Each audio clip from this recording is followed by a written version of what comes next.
ఆంధ్రప్రదేశ్ ప్రజలు ఎన్నో ఏళ్లుగా ఎదురుచూస్తున్న పోలవరం ప్రాజెక్టుపై కేంద్ర ప్రభుత్వం కీలక ప్రకటన చేసింది.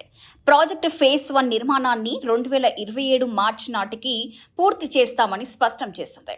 గతంలో 2026 మార్చి లక్ష్యంగా పెట్టుకున్నప్పటికీ నిర్మాణ పనులు ఇంకా తుది దశలో ఉండటంతో గడువును మరో ఏడాదిని పొడిగించింది. రాజ్యసభలో ఎంపీ ఆర్ కృష్ణయ్య అడిగిన ప్రశ్నకు జలశక్తి శాఖ సహాయ మంత్రి రాజ్ భూషణ్ చౌదరి లిఖితపూర్వకంగా ఈ వివరాలు వెల్లడించారు.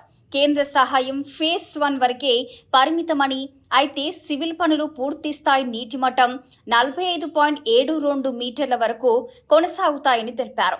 పవర్ హౌస్ నిర్మాణ వ్యయాన్ని మాత్రం రాష్ట్ర ప్రభుత్వమే భరించాల్సి ఉంటుందని స్పష్టం చేశారు. ఇప్పటికే 2021 నుంచి 2026 మధ్య కేంద్రం 12,620 కోట్లకు పైగా నిధులు విడుదల చేసింది. ఇక ఫేజ్ 1 సవరించిన అంచనా వ్యయం 30,436 కోట్లకు కేంద్ర కేబినెట్ ఆమోదం తెలిపింది. ఇక నిర్మాణ పురోగతిని పరిశీలిస్తే స్పిల్ వే పనులు దాదాపు 99% పూర్తయ్యాయి.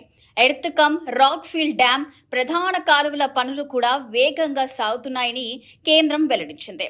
మరోవైపు ప్రాజెక్టు నిర్వాసితుల్లో ఇప్పటి వరకు 17,892 కుటుంబాలను పునరావాసం కల్పించగా మొత్తం ప్రభావిత కుటుంబాలు 96,660 ఉన్నట్లు తెలిపింది.